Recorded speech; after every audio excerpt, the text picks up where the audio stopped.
Dhaggeeffattoota keenya kanatti aansinee gara gaafiif deebii pirezidaantii adda dimokiraatawaa Oromoo Jaalleen Colataa waliin geggeessinee turretti isin dabarsina.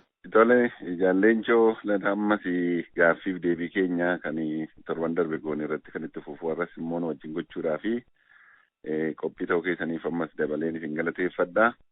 Xiqqoo sagaleen koo tokko utaalloon naqabee jira isinis dhaggeeffattoota gadhiifama kanaaf gootanii.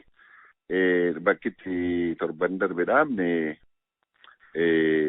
akkaataa tooftaa nuyi mootummaa ce'umsaa sana keessaa waggaa baane bakka bakkatti waraanni ta'ee mootummaan dirqamee gara xarabbeezaatti dhufee akka nu haasofsiisu kan jedhu sanaanis gara jalqabaa yeroo lamaan tokko akka milkaa'u taanee turre sanaa booda garuu hoogganni biyyaa ba'ee haala hoogganaa hin qabne keessatti waraanni biyya keessa waan ta'eef milkaa'uu dadhabne kan jedhu ture jechaadha.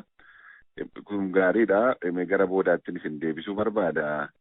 Gara boodaa xiqqooma jechaadha.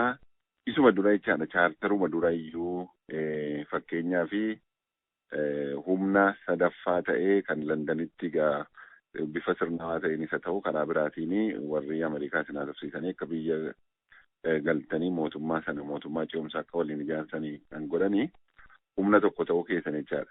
Garuu addi bilisummaa Oromoo akkuma EPRDF yookaan akkuma Shaabiyaa humna gurguddaa ta'ee lafa gurguddaa dhuunfatee akka sanatti akka hin taanee fi maaltu ture rakkoo maalii ture waraanni bilisummaa Oromoo akka sanatti tarkaanfii gurguddaa fudhatee akka hin beekamnee fi rakkina maalii ture kana isin qofatu hin taane hoogganni yeroo sanaa kan bahaas kan dhiyaas isin karaa dhiyaa turtanii waan gaafatamuu qabu natti ture kan immoo beeknee irraa barannee fuulduratti maaltu irra deebisuuf nu gargaara.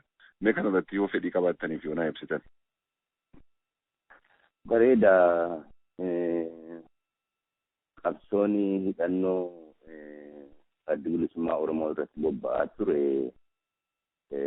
akka nuti feenutti guddachaa jabaachaa deemaa hin turre.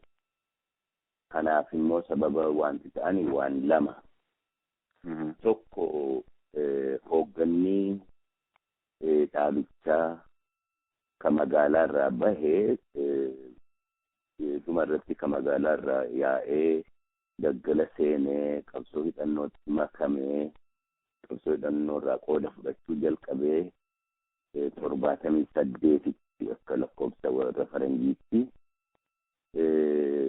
78tti hoogganni qabsoo hidhannoo hoogganuudhaaf daggala seenee 81tti hooggana ol aanaa sana keessa nama tokko qofatu hafe.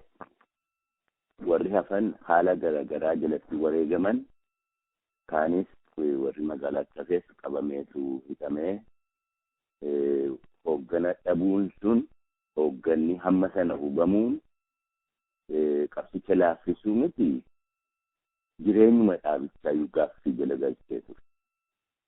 Yeroo sanarraa jalqabee hooggana wareegame kana bakka buusuu irratti hojjechaa qabsoo hidhannoo jajjabeessaa jiraachuu irratti bobba'e namni hangi hafee hooggana keessaa warri lubbuudhaan hafee dirqama sana fudhatee jechuudha. Kun iddee tokko ture.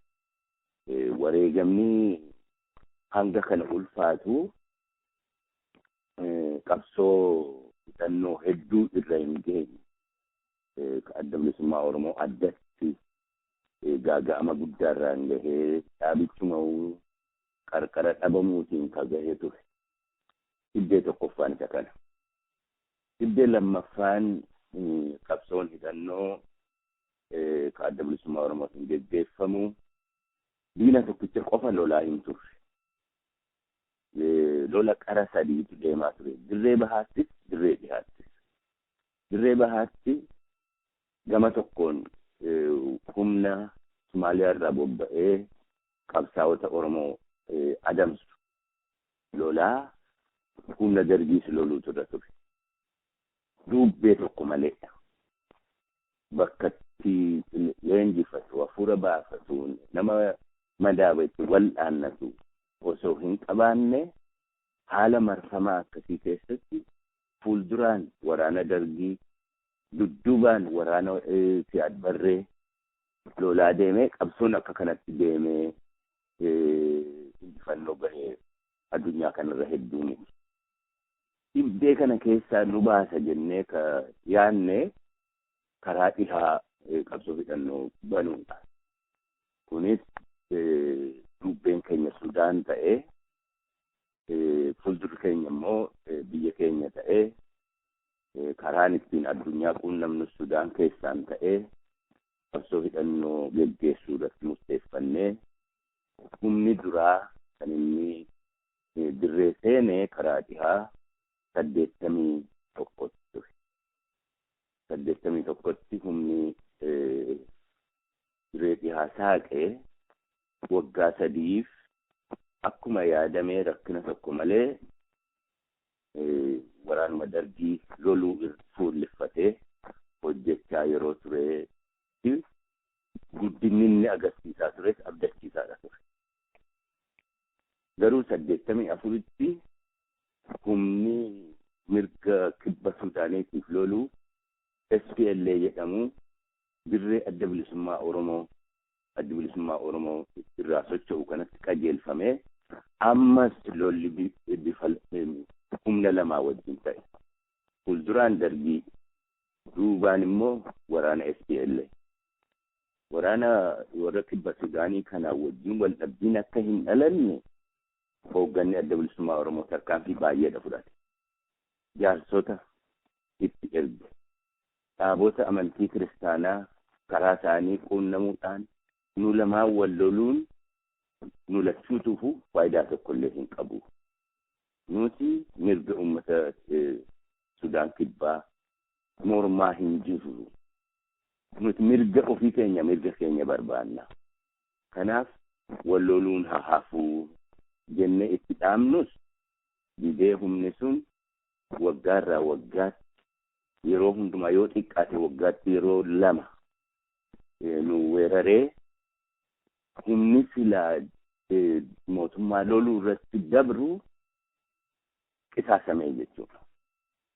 Kun 84 hamma 90tti osoo addaan hin citin kadeeme ture. 90tti naannoo sanaa buqqifamee humni kibba Sudaanii Gambeeleetti akka inni godaanu taasifame. Yeroo sanatti egaa sirni dargii diigamuu jala gahee nuti qophii biraa gahaa hin qabaanne. Garuu akkuma sanaa ta'ee waggaan tokko waggaa ittaanurra wayyeeffachaasuma deemaa ture. Rakkina hir'ina hoogganaa guuttachuu irrattis hojjechaa turre kanuma keessatti.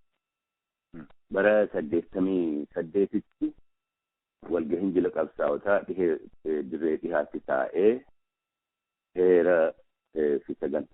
heera dhaabichaa raggaasee hooggana dirree dhihaatiif ta'u of keessaa filee jila immoo ergatee waggaa itti aanu korrii sabaa adda bilisummaa Oromoo dirree bahaatti taa'ee achittis hoogganni hafe filamee walitti yeroo duraatiif hoogganni hir'ate 81 irraa jalqabee hir'ate sun guutamuu jalqabe. Rakkina hoogganaa furannee caasaa jaarmichaa keessa deebinee ilaallee guuttannee yeroo nuti socho'uudhaaf sirna qabsiifannee fuuldura tarkaanfachuudhaaf deemnutti warri duraan qophaa'ee mootummaa darbii garagalchuudhaaf murteeffate. Haala sanatti nummaa ijaaramaa sirna jaarmayaa tolfachaa guuttachaa jiru seenaan naannoo keenyaa jijjiirame kana fakkaata haalli.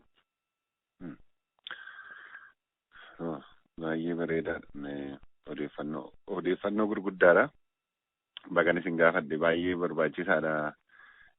Tole egaa haala akkasii keessatti kana diina karaa hundaa'u lolaa tooftaa lolaa karaa baharraa gara dhihaatti jijjiiraa hooggana hir'ate guuttachaa yeroo jirrutti chaartariin nu fayyadna.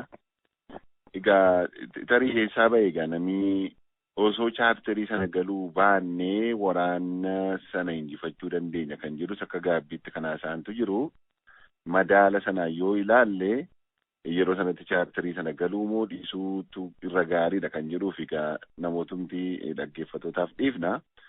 Isin akka hoogganaa olaanaa tokkootti osoo chaartarii galuu baannee waraanni haala sana keessatti reefuu yoo of ijaaraa jiru gamanaan gamasiinis diina lammaffaa sadaffaa wajjinii wallaansoo wal qabaa ture kuni humna mamii ta'ee humna mootummaa wayyaaniin dargii galagalchitee meeshaa boojitee loltuu mootummaa sanaa dargii sana boojitee biyya waliin gaa jirtu kana dura humna attamiitiin dhaabbachuu danda'a ture silaa akkasin hubattanitti. Seenaa keessatti osoo kun ta'e osoo sun ta'e jedhanii dubbachuun hedduu ulfaataadha. Maaliif beekuun hin danda'amu. Garuu haala fakkaataa kabraa yoo fudhannee ilaallee maal ta'uun akka malu tilmaamuun ni danda'ama. Fakkeenyaaf humni warra IHAPA yookaan EPRT laga Abbayyaa gama nuti gama kibbaa yeroo jiraannu isaan kaabaa karaa Goojjaam kana qabsaawaa turan. Humni isaanii humna keenya gadi hin ta'u ture. Yoo xiqqaate hammuma adda bilisummaa Oromoo gahaa ture humni waraanaa IHAPA. Garuu waraana sana duubaan Sudaan keessaan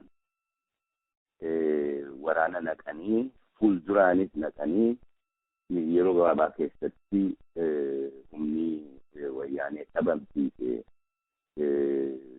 hanga har'aatti bakka buuteensaa kan wallaalame hoogganni isaa ajajoonni eessa akka bu'an kan wallaalame ta'ee hafee sun mudachuun ni mala adda bilisummaa Oromoof. Maaliif osoo hidhannoo qabsoorra oole bakka hin buufan osoo alaa waan galfan osoo bakka itti hafuura baafattu hin qabaanne bakka itti madaawaan wal'aanamu hin qabaanne qoricha ittiin nama wal'aantu osoo hin qabaanne galaa waraanaaf barbaachisu osoo hin seensifanne qabsaa'uun hedduu ulfaataa ta'a. Hin danda'amu jechuun hin danda'amu garuu hedduu ulfaataa ta'a. Waraana sanaaf yeroo dheeraa fudhattee qopheessuu qabda. Uummata irratti hirkatee ofirratti hirkatee qabsaa'uudhaaf jechuudha. Qopheen sun waan hin godhaminiif kanaaf qophaa waan hin turreef nuti gama kaaniin immoo akkan yeroo darbee dubbattetti yoo mootummaa ce'umsaa seenuu baastan Sudaanii wajjin hariiroon jiru ni citaa jedhamee dhaamsii pireezidaant Abbashiir irraa ni bahe osoo Landan jirruuti.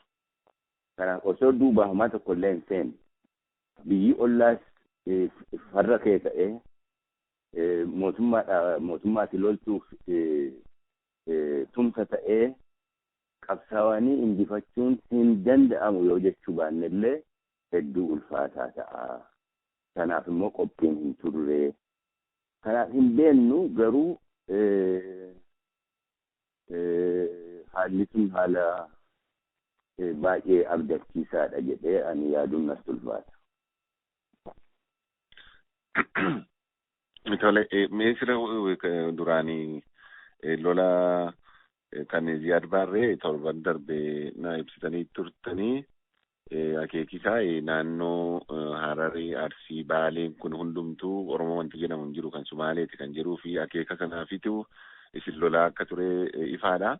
Karaa dhiyaa SPLN tole akkuma alaalaa hubachuu dandeenyutti tarii mootummaa dargii irraa gargaarsa argatanii mootummaa Sudaanii loluu fi mootummaa dargii gammachiisuuf jecha isin loluun ifaa ta'etu jiru. Sababi isaan ittiin waraana bilisummaa Oromoo dura dhaabbataa turanii weeraraa turan kun immoo kan biraan maaltu jira kana cinaatti jechaadha. Kan amma dargii gartuu dargii ta'anii isarra gargaarsa argachuuf waraanuu cinaatti sababi isaan kan biraan himatan yeroo isin jaarsummaa fa'aatti ergitanii sababi isaan kanaaf lolla jedhanii isiniif deebisan maal fa'aa ture? Akkuma beennu warri kibba Suudaanii kuni mootummaa Khartuum irraa ajajamu lolaa turan. Mootummaan sun waan lamaan deema. Amantiidhaan Islaamummaa jabeessaa, sabummaadhaan immoo Arabummaa. Sudaaniin biyya Arabaati, biyya Islaamaati. Sirni Sudaaniin ittiin bulu ka Islaamummaa seera Islaamummaa irratti hundaa'e ta'uu qaba jedhanii isa kana didaniiti warri kibbaa kan isaan lola banan. Kanarraa ka'uudhaan akka tokkotti mootummaan Dargii wanti adda bilisummaa Oromoo jedhamu kun humna muslimootaati. Islaamummaadhaaf dhaabbata jedhanii amansiisuu isaanii dhageenye tokko. Lammaffaa kan isaan Dargii lolaniif mangistuu gurraacha ta'uurraa waan tuffataniifi nutis gurraacha kanaaf namicha gurraacha kanaaf tumsuu qabna jedhanii kana lamaani akka dhageenyetti waraanni isaanii inni lafoon miillaan deemee lolu sun kana amansiifameera. Kana waan amansiifameef diina Tarsimooti jedhaniitu fudhatanii qabsoo bilisummaa Oromoo. Qaxiin sadaffaan akkuma atu kaaftee Dargiirraa gargaarsa kanan jedhamne irraa argachaa turan. Karaa Dargiis biyyoota alaarraa gargaarsa baay'eetu seenaa fi ture. Kanas galata Dargiidhaaf galchuudhaaf nutti bobba'uu murteeffatanii gama laftuutiin kasaaraa fide malee sun bu'aa nuufis isaaniifis buuse tokkollee hin qabu. Tole, boqonnaa fudhannaa.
Tufumna Jallincho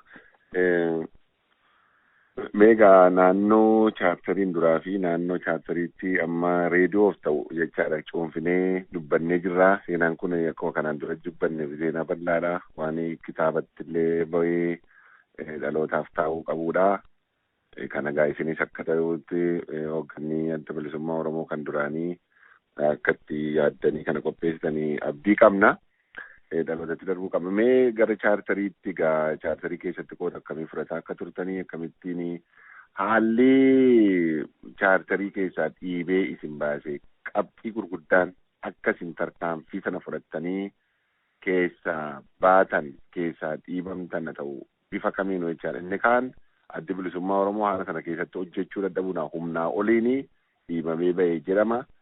Inni kaan hoogganaa adda bilisummaa Oromootu addana taa'urraa waraanaan yoo baanee irra milkoomna kan jedhuun baame jedhama. Inni kaan immoo filmaata kan biraan wayiin turree kan nutu jira. Kaan immoo achuma ta'anii ofirraa ittisaa mootummaa kana keessa uummata barsiifataa miidhamiyyuutu warra gayyuu kana jechuun miidhami dirree waraanaa irratti irra gahuyyuu inni jira. sanaa wajjin yoo wal bira qaban isa kanatu iyyuu irra wayya ture achi keessa ta'anii uummata barsiisaadhuma uummata keessa taa'utu irra wayya ture jedhama. Haalli guddaan qabxii guddaan hoogganaa adda bilisummaa Oromoo chaartarii sana gadhiise keessaa bahu goggodhan qabxiin 2-3 kan jettan kan fa'ee jaallencha. Kan duraa mootummaa ce'umsaa seenuu keenya sana warri hoogganni wayyaanee kan murteessee fi addi bilisummaa Oromoo kun yoo uummata Oromoo biratti prograama isaa kana qabatee dhihaate ni injifatama, filannoodhaan ni injifatama. OPDO'n qotee bulaadhaaf dhaabbata, lixa cunqurfamaa hundaafuu falmaa, adda bilisummaa Oromoo warri hoogganan immoo ofiifis ilmaan dureeyyiiti. Kanaaf dhimma qotasaatiif hojjetaatiif hin dhaabbatanii jechuudhaanitu kanaan of jajjabeessanii adda bilisummaa Oromoo seenee uummata duratti filmaata irraa qooda fudhatee injifatamee akka sana ta'uuf eeganiitu seenan. Akka adda bilisummaa Oromoo mootummaa ce'umsaarraa qooda fudhatus kan isaan hayyaman, kan isaan dhiibbaa godhan silaa'uu ni injifatamaa. Filmaataan ni injifatama jedhaniitu naqan. Mee achitti keessa deemina ilmaan dureeyyii waan ta'aniif hoogganaa adda bilisummaa Oromoo maalirraa ka'anii ilmaan dureeyyiiti kan jechuu irra gaa'uu danda'a? Xiinxala bitaa godhaniiti adda bilisummaa Oromoo gaaffii sabaatiif dursa kenna malee dhimma gitaatiif dursa hin kennu. Waan kana ta'eef nuti yoo dhannee gita cunqurfamaadhaaf dhaabbannee gita cunqurfamaa Oromootiif yoo dhaabbanne qotataan hojjetaan adda bilisummaa Oromoo ni didaa ni lagataa OPDO hammataa akka sanatti yoo deemnee adda bilisummaa Oromoo uummata Oromoo biratti ifatti filmaataan injifannee jiraachuu dandeenya ka jedhu irra gahanii jechuudha. Tole. Kan yeroo mootummaa ce'umsaa seennee uummata quunnamnee jennu immoo haala faallaa arguu jalqaban.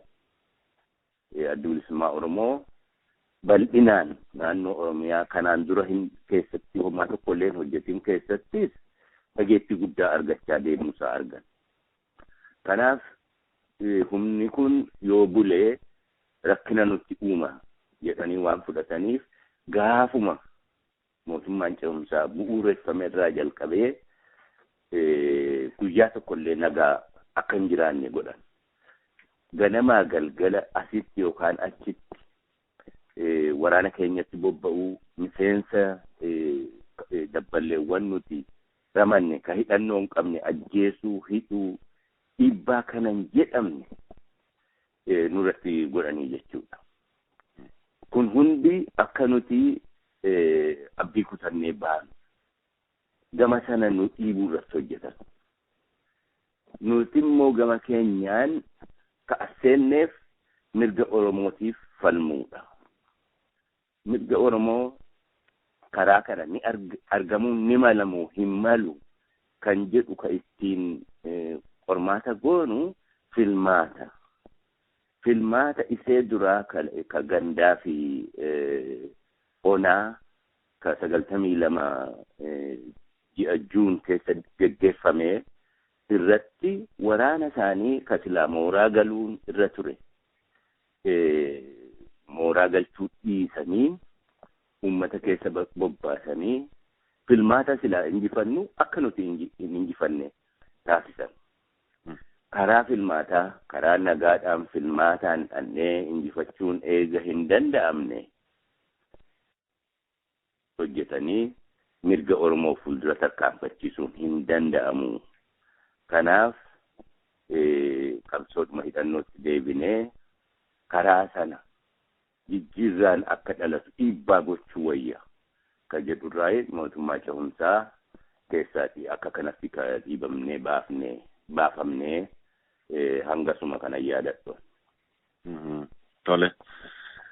Ta'u baanee achi keessa egaa ba'amee yeroo tokko hoogganni tokko ibsa kennan irratti fakkeenyaaf yeroo hoogganni adda bilisummaa Oromoo chaartarii keessaa dhiibamee akka ba'u murtaa'e hoogganni tikeeta dhaqaaf galaa bitateetu ba'ee biyyatti deebina kan jedhu malee dhannee biyyatti hafna kan jedhuun hin turre kan jedhu tokko ture.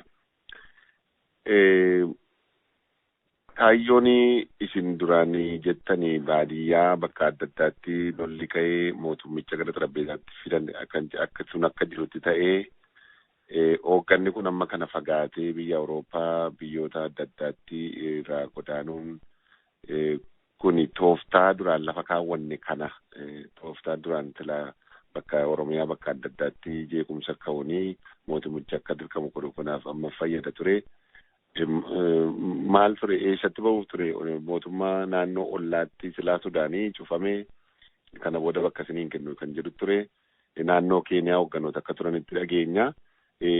Hoogganni kun naannoo sanarraa akka inni fakkaatu maaltu dirqee jechaadha. Fakkeenyaaf Keeniyaa irraa ka'ee gara Awurooppaa gara akka Kanaadaa Ameerikaatti hoogganni ture sun akka inni ta'uuf maaltu ture Leencu maaltu dirqisiise?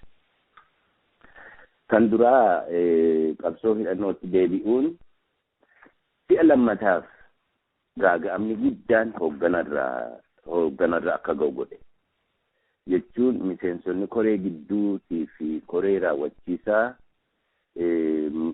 taraa lammaffaadhaaf guddinaan wareegaman eega mootummaa ce'umsaa keessaa baane ammas hooggana jedhamee ka lubbuudhaan hafee hedduu haphate kunuu immoo faffaca'ee ture.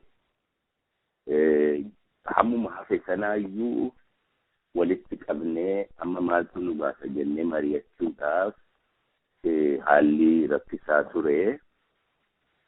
Kanaaf haa ta'u malee hammi danda'e naannoo Yuurooppaatti wal gahuudhaan haala xiinxalee tarkaanfii fudhachuun barbaachisu irratti murtii daddabarsuudhaaf carraaqamee. Kana keessaa gariin namni hammi danda'e naannoo biyya ollaa yeroo sanatti banaa ta'ee keessa jiraachuudhaaf malee hayyama malee keessa jiraatamee qabsoo hidhannoo qindeessuudhaaf kanaan jiru ture Keeniyaadha. Namoonni garii Keeniyaatti ramadaman namoonni garii immoo Somaaliyaa naannoo garaagaraa seenanii achirraa qabsichi akkatti fufu irratti hojjetamuutu irra ture. Sadarkaa kanatti gara hamma 96 akka kanatti hojjetamaa tureetu 96tti mootummaan Keeniyaa hoogganoota adda bilisummaa Oromoo listiin tarreeffamee namoonni abaluu biyya keessan jiraatanii mootummaa koorratti qabsoo hidhannoo geggeessaa jiru jedhee Mallas Zeenaawii pireezidaant Arammooyitti kennee poolisiin Keeniyaas namoota kana hamma argatan qabanii hidhanii biyya baasan.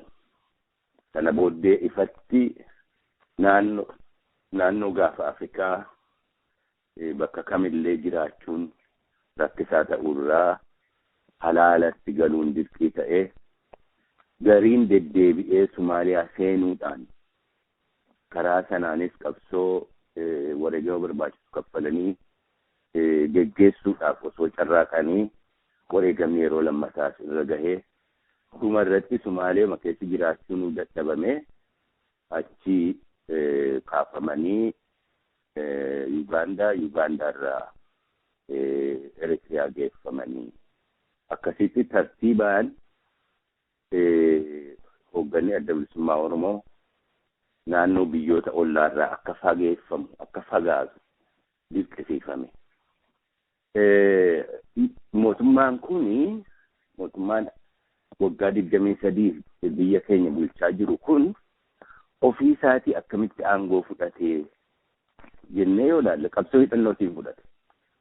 Qabsoo hidhannoo kana irratti immoo kan isa milkeesse biyyoota ollaatti hirkachuudha.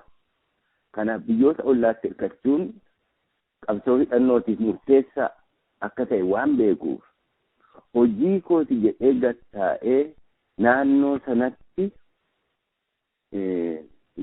bakka tokkollee humni isa mormu akka hin keessummeeffamne taasisuu irratti hojjete. Har'as Sudaan keessa jiraatanii qabsoo gaggeessuun hin danda'amu.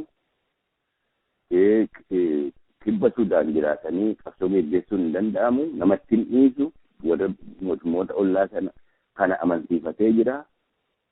Karaa bahaa Jibuutii firoomfatee namni farra mootummaa ta'e achi keessa socho'uu hin danda'u.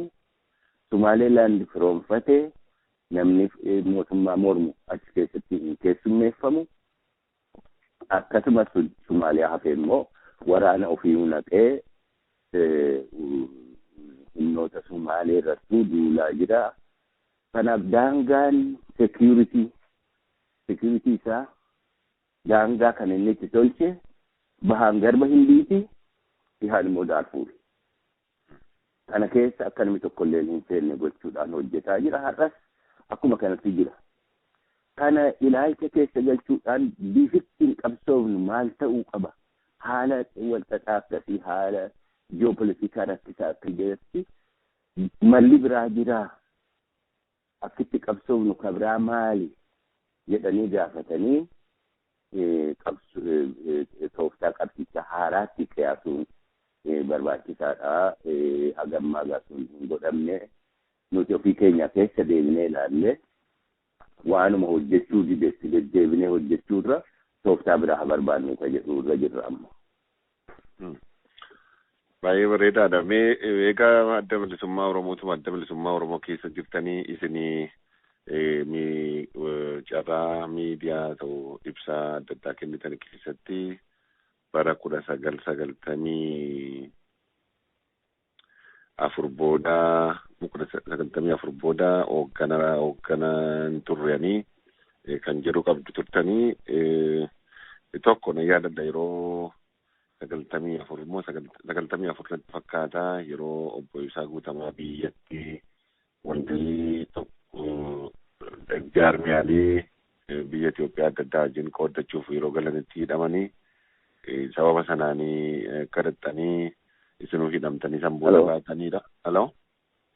Yaa irra deebinee amma.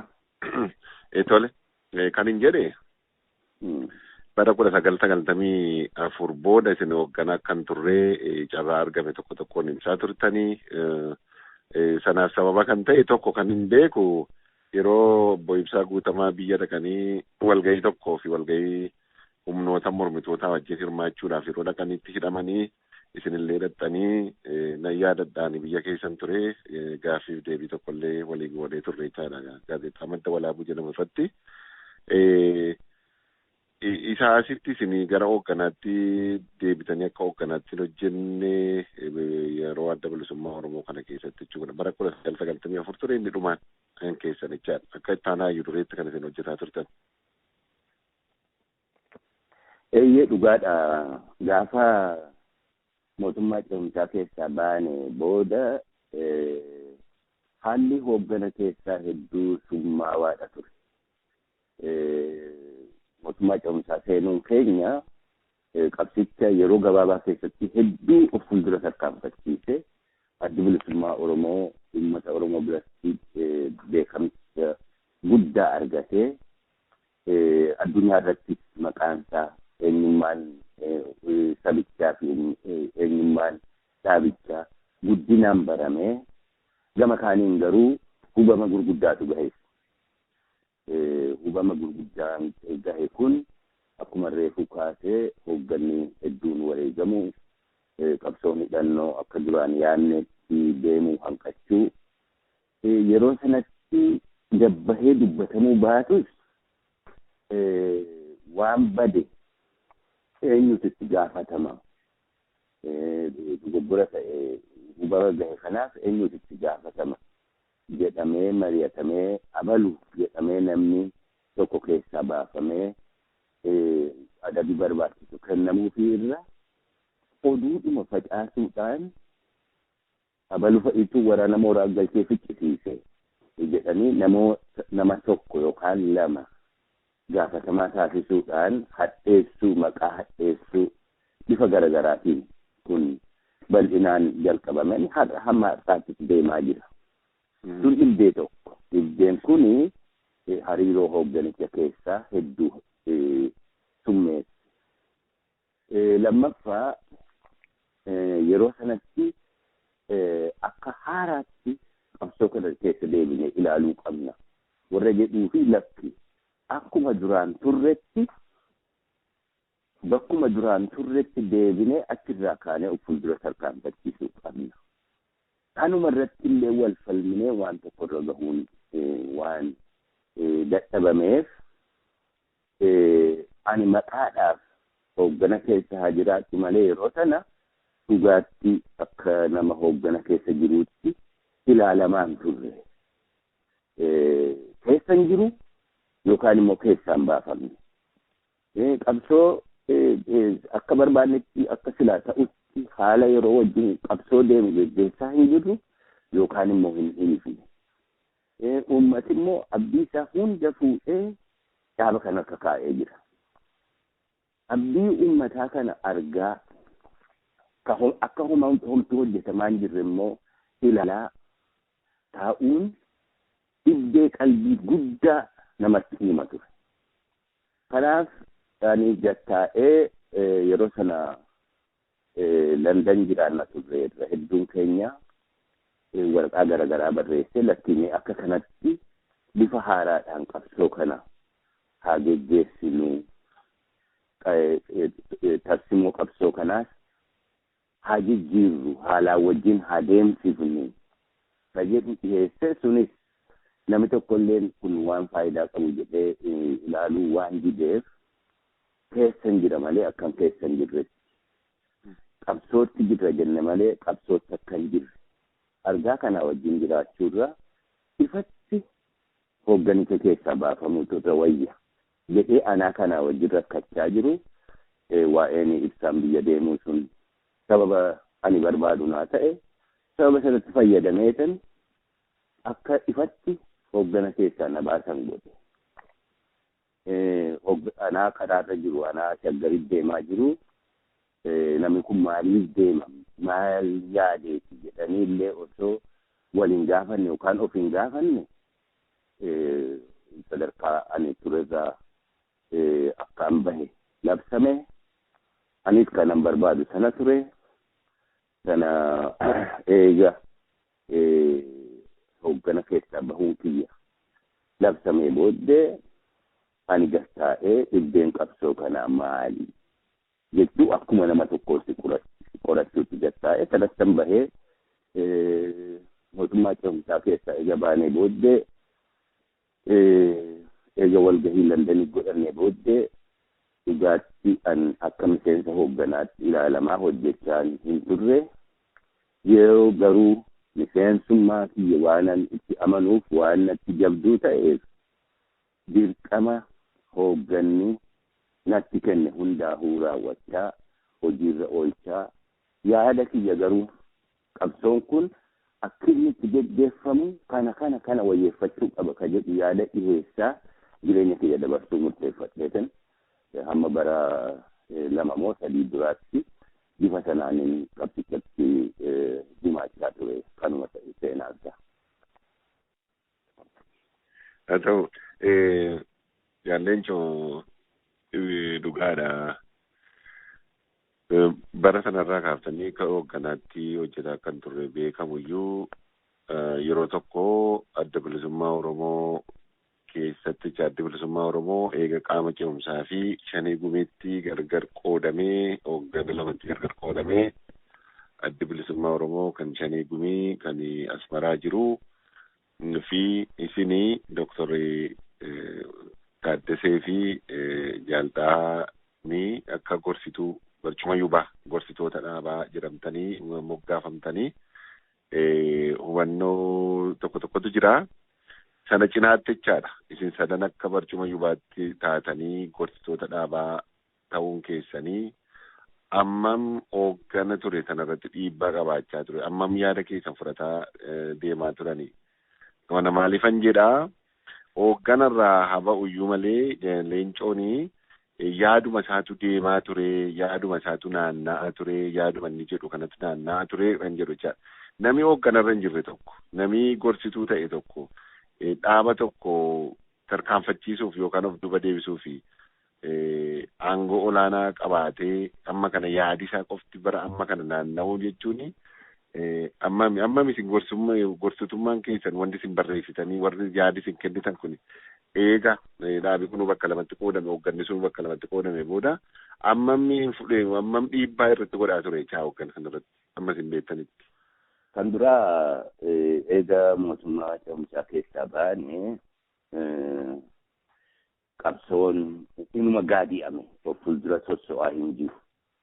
Qabsoon kun maaliif gaadi'ame jedhamee yeroo ala kana sadarkaa oduuti hamiitiin geggeeffamutti immoo hoogganatu namoota dullacha kana dadhabee namni dhaabicha hoogganu isaan irra dardara waan ta'eef isaaniin dhuunfachuu itti ulfaatee isaaniin ajajuun itti ulfaatee kanaafitu socho'uu dadhabee jedhamee nuti warri akka kootii akka Dr. Taaddasaa Diimaa Xahaa maqaa dhahamaa turanii kora 98 Mogadishootti godhame irratti nuti filmaacha keessaa beekaa hafnee warri nurra dardarri filaman. Yeroo filamanii nummoo barcuma yubaa jedhanii qaama haaraa tokko uumanii yaada hedduu bareedaa ture waa'ee barcuma yubaa sana tolchu. Namni gadaa keessaa fuudhame yaadichi namni hooggana keessa ture muuxannoo qabu sana nama isarra dardaratti akka dabarsuuf sirni isaa tolfamuu qaba kan jedhu keessaa dhufe baay'ee yaada deeggaramaadha ture. Kanarratti hundaa'uudhaan nuti namni afran barcuma yubaa ramadamne sun yeroo sana biyya Jarmaniitti wal agarree dirqamni nutti kenname kun maal inni maal gochuu qabna kan jedhu. Sanarratti mari'annee yaadichi akka fudhatamu. Akka nama tokko tokkottis hojii gorsaa kana kennuu irratti akka bobba'an kan jedhu irra geenye gorsa namni gorsa kennu waan akkasii irratti yaada maalii qabda jedhamee gaafatameetu yaadni ani qabu kana jedhee dhiheessa malee akkas ta'e hooggana isaatiin jechuu hin danda'u. Hooggana miti. Yoo akka sana gochuu jalqabe hooggana ta'a. Gorsi gaafatameetu kanarratti kanatu baasa jedhee gorsa dhiheessa. Kanarratti immoo yeroo kamuu gaafatamee yeroon an talise hin jiru. Waan akkasii godhi, waan akkasii irratti yaada dhiheessi jedhamee yeroon gaafatame hundaa yaada kiyya dhiheessaa kan ture. Hammam hojiirra oolee hammam hin ta'ini sun seenaa biraatii sana warruuti ani yeroo sana akka gorsaatti wajjin hojjechaa ture gaafatamuu qaban. Kana dabalee garuu ani akkasuma taa'uurra haalli keessa jirru maal fakkaata?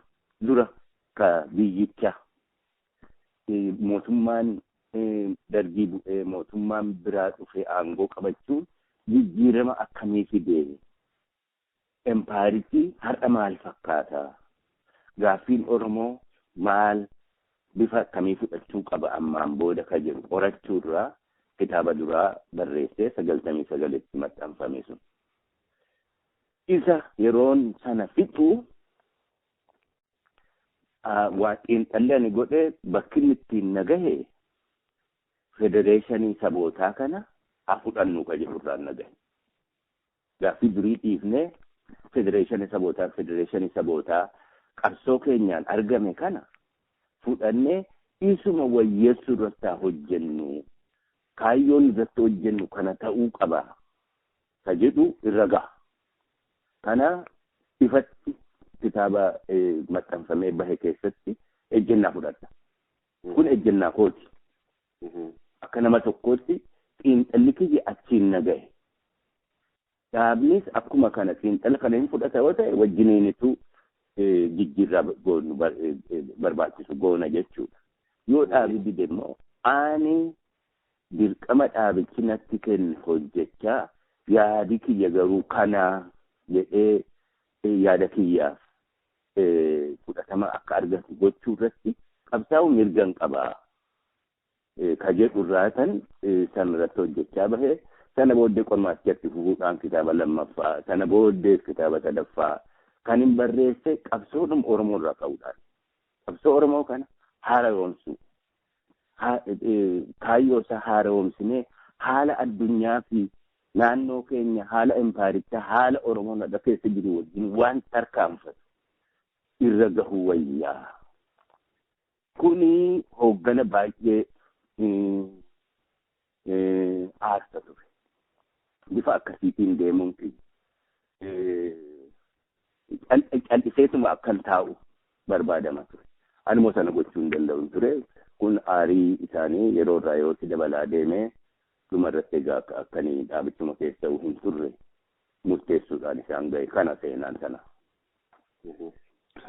Waa'ee kitaabaa kaaftanii turte waan biraatiin hin deebi'e waa'ee kitaabaa kaaftanii turtanii kitaabota kana namooti akkuma oduutti kitaaba akkanii kana barreessee ture Jaalleencoon jedhu kan irraa gammadanii namoota baay'een argee kitaaba kana akkamitti namoota bira gahuu hin dandeenye eenyutu maxxansee eessa jiraa amma kana booda namni barbaade bitachuu akkamitti danda'a mata dureen isaa maal jedhama ishee kana nu ibsuu dandeessu fedhii qabdu Jaalleencoo maaliifi waanuma silaa isaa turre tokko namni waan barreeffame lafa taa'eera waan irraa kaatanii gudunfaa sanarraa geessan qabdu kanaafi namni waan reediyoo irra dhaggeeffatu kanaan waan baay'ee hubachuu hin danda'u sana keessatti garuu wanti baay'ee naammatamuu danda'a ta'a. Mee eenyutu maxxansiise isin barreessanii eenyutu maxxansiisee eessaa argamuu danda'a mata dureen sun immoo maal jedhama? Kitaabni duraa waan jijjiirraa empaayiricha keessatti godhame ka xiinxaluu kan inni jedhamu The Ethiopian State at the Crossroads maxxanse dhaaba Red Sea Press jedhamu waggaa hundumaa walgahii beektawwan Oromoo Studies Association irratti namichi abbaanii Red Sea Press fidee kan inni gurguratu keessaa tokko isa. Lammaffaa abbaan barbaade websaayituma Red Sea Press seenee bitachuu danda'a. Akkasumas Amazon seenee maqaa kootiin Google yoo godhee Amazon irraa bitachuun hin danda'ama. Kitaabni lammaffaan waan gaafa Afrikaa ilaalu.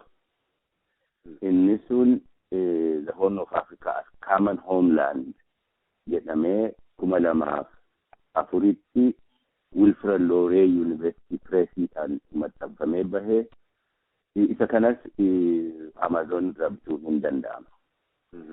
Kitaabni sadaffaan 2012tti bahee inni kun Peacekeeping as State Building jedhama. Ammas kan kana maxxanse Red Sea Press. Irraa deebi'aa sadhumaa mata duree isaa. Peacekeeping as State Building. Tole. Kanas kan maxxanse Red Sea Pressiidha. Kunis Amazon irraa hin bitama. Abbaa barbaadeef akkasii waa'een kitaabanii. Baay'ee galatooma. Tole yeroo baay'ee ba'aa turtanitti gorsitoota keessaa tokko taatanii turtanitti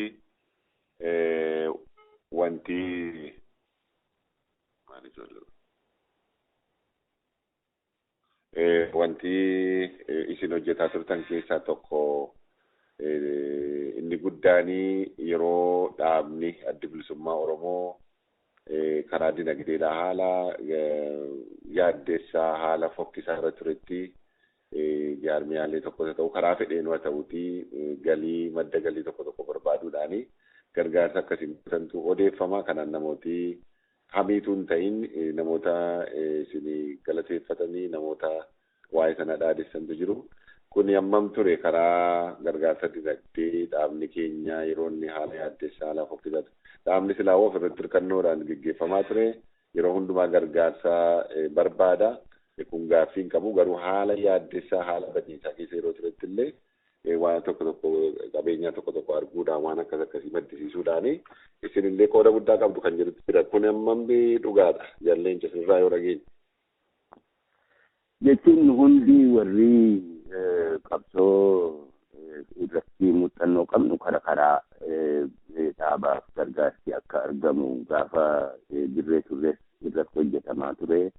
Egaa ala kan keessa facaanees mala garaagaraa dhahuudhaan gargaarsi akka argamu irratti hojjetaatuma turre ana duwwaa miti jaalleewwan warri akkasii yeroo dheeraa qabsiise keessa turan kan kanarratti hin bobba'in hin turre hojii kiyya qofa godhanii fudhachuun qajeelaa hin ta'u. Gaafa 80moota fi jalqaba 90mootaa keessa sababi ittiin gargaarsi qabsaa'otaaf argamuu hin danda'amu waan baqataa gargaaru beela uummata beela'etti dirmachuu kana ka sababa ta'ee gargaarsi bifa garaagaraatiin qabsaa'otaaf fi uummata isaan bilisoomsan akka dhaqqabu goosifamaa akka ture. Keessattuu 80moota keessa gargaarsi bifa beela'aa dirmachuutiin argamaa ture hedduu guddaa ture. Kana irra guddaa kan argachaa ture qabsaa'ota Eritiriyaatii fi Tigraay isaaniif isa roobeetu xiqqoosee nuuf dhiife garuu sunuu qabsicha jiraachisuudhaaf gahaa ture jechuudha. Egaa lolli qabbanaa waan dhumate booda immoo sababittiin gargaarsi argamu hin jijjiirame. Sunis dimokiraatessuu sirna wayii dimokiraatessuu maqaa dhahuudhaan furmaata dhibbee lola fidee furmaata barbaaduu sababa kanneen sababa gochuudhaan gargaarsi akka argamu irratti hojjetamaa ture. 90moota gara duraatii fi hamma 90mootaatti bifa kanaan gargaarsi argame baay'ee guddaa ture. Walgahii gurguddaa Jarmaniitti taasifamaa ture sana dhaaba Jarmanii tokkotu akka adda bilisummaa Oromoo akkamitti nagaadhaan akka qabsaa'u irratti qabsaa'onni walgahanii mari'atan jechuudhaan horiin itti dhangala'ee walgahii 3-4 geggeeffamaa ture. Kana booddees bakka biraattis akkasuma Noorweettis amma 2006tti bifa kanaan akka namni walgahee mari'atu gochuu irratti hojjetamaa ture. Garuu sun deemee warri mallaqicha baase homaa bu'aa arguu waan dadhabaniif of wayyeessuu dhaabichaa arguu waan dadhabaniif itti fufanii gargaarsa kennuurraa of qusachuu jalqaban. Har'a haalli kun hedduu rakkisaa ta'ee jira jechuudha. Bifa akkasiitiin bifa fedheenuu qabsoo kanaaf akka duraanii sanatti gargaarsa argamuun hedduu ulfaataa ta'ee jira. Kan biraa yeroo lolli qabbanaan dhumate booddee sirna biyya tokko keessa seenanii lafti sirni kun dimokiraatawaa ta'uu qaba jechuun ajandaa guddaa ta'ee ture. Mootummoonnis sodaa tokko malee sirni kun sirna dabarratti hundeeffame waan ta'eef dimokiraatawuu qaba. Dimokiraasii fudhachuu qabdan jedhanii mootummoota biyyoota garaagaraa dhiibuu irratti hedduu tattaafatu turan. Kana gochuu jechuun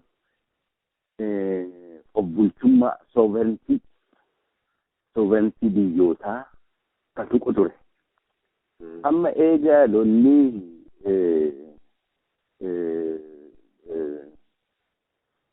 terroristii irratti baname kun eega jalqabame booddee haaluma yeroo lolli qabbanaa waan turetu deebi'e.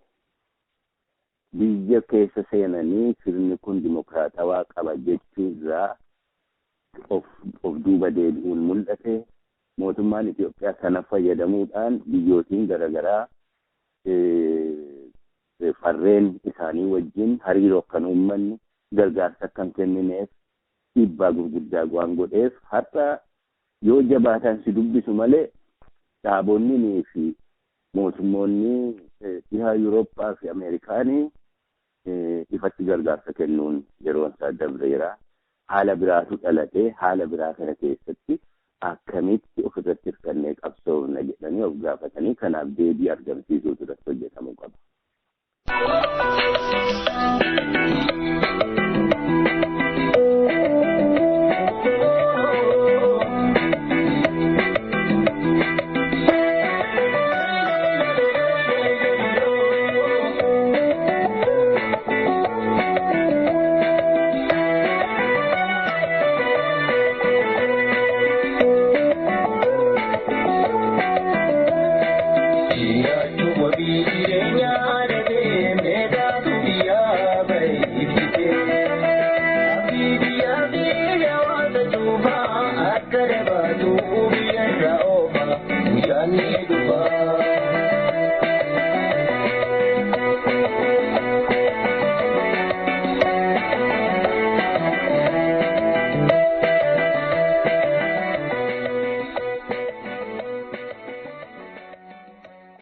Kabajamtoota dhaggeeffattoota keenya sagantaan nuti har'aaf qabnu kanuma.